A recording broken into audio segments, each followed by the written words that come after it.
Guys, it's Hades, and you're listening to Underlord TVs. If you haven't already guessed, I am a podcast, and I'm going to be promoting my podcast here on YouTube. And whatever episode that I do on my podcast that seems important enough to be able to do on my YouTube, I will do a full recap, just YouTube version. And today we're going to be recapping, Digital Circus, the one episodes that I have been watching. We will have more episodes of different TV shows, obviously. The next episode slash TV show that we're going to be watching is going to be Cells at Work after this TV show that I'm currently watching. Please do stay tuned for that. Let's get right into it. The Amazing Digital Circus takes place with an old computer game following the title screen.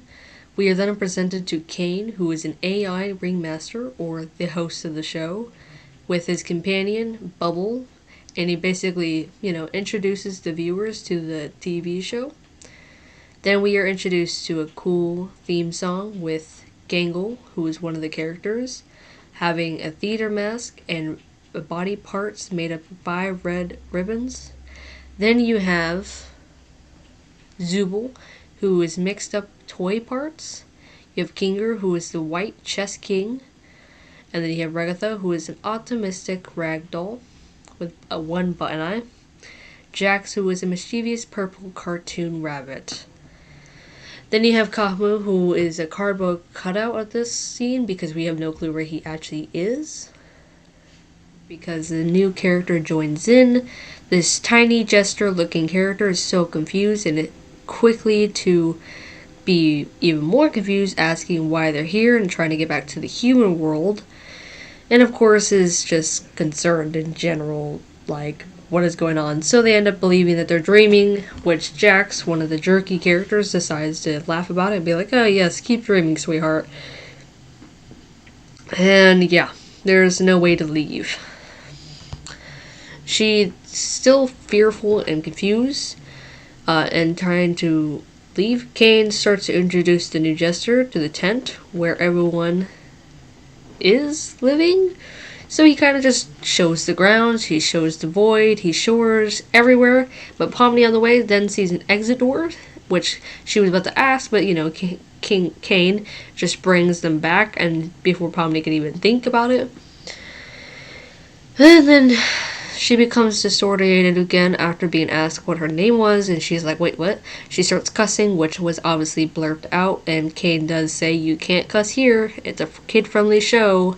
Yay! Kid-friendly show. Ah. So crazy, chat. Not long after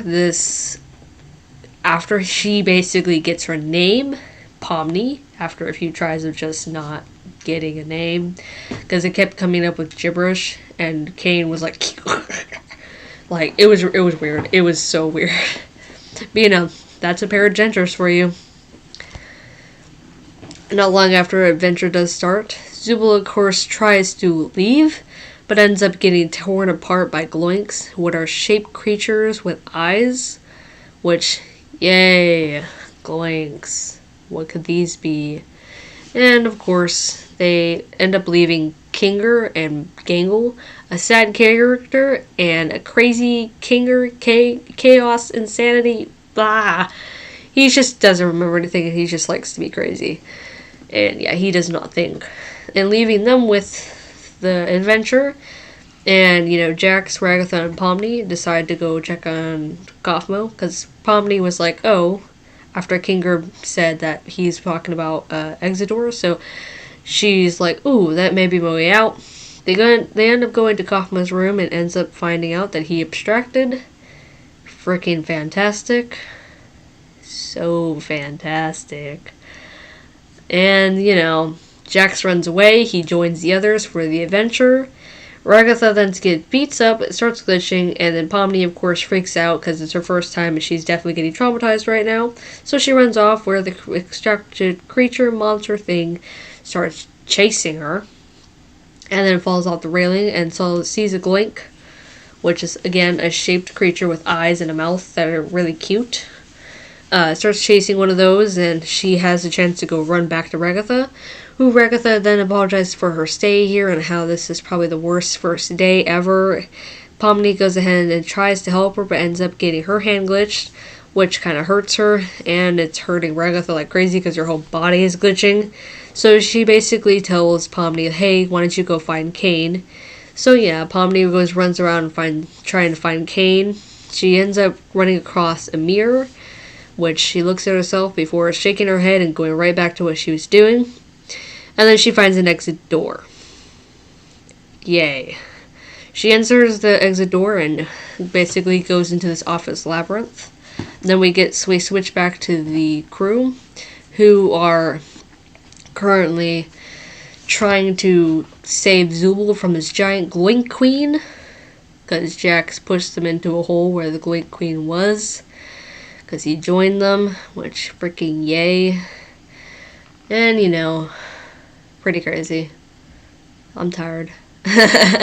Anyways, as they're trying to save Zubul is about to get eaten, and then the instructed monster jumps down and basically starts beating up the Gloink Queen, which gives him a chance to save Zubul and run away.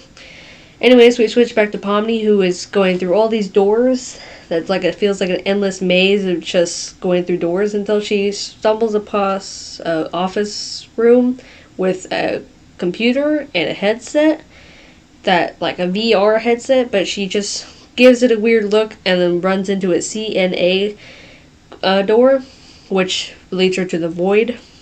We switch back to where Cain and Bubble are, who are talking at a restaurant, and then Cain's Wacky Watch, I need to clarify, Wacky Watch goes off, telling that Pomni was in the void, and he panics and runs out there, grabs Pomni and takes them back, and then that's when he sees all the chaos. He sees Ragatha and Pomni are glitching, so he snaps them back.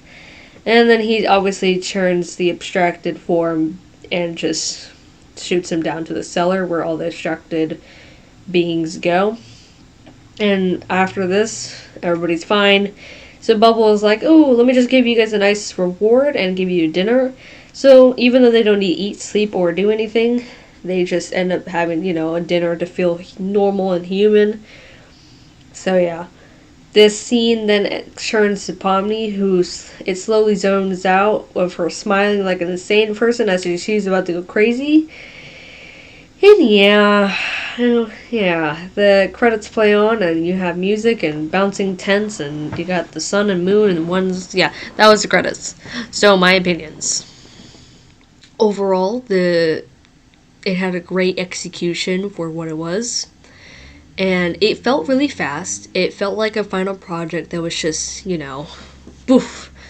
It really gave you, it gave you a good story plot. And it started off really good. And it still is really good. I have to clarify, it was really, really good. My only issue was it felt like a final project that you were panicking and it was about to be due and you have to just give them the best quality you could give. We got that. Felt rushed. It felt like there was parts that were missing, kind of like we had missing parts to the story, but I could be wrong. I really could be wrong, but it just felt a little rushed, which, hey, obviously it still worked for being able to get millions of views and get on Netflix because I personally loved it. This was in 2023 and this is when I first watched it. So good. So guys, thank you for watching. Thank you for listening to my podcast. Have a great day. Don't forget to subscribe to my YouTube and follow my podcast. Please listen. My podcast is so much better. It does not sound as crappy as this. Thank you. Bye-bye. I have to clarify that I know this video was very messy. I hopefully mentioned that before at the beginning. It is so messy, okay? I know.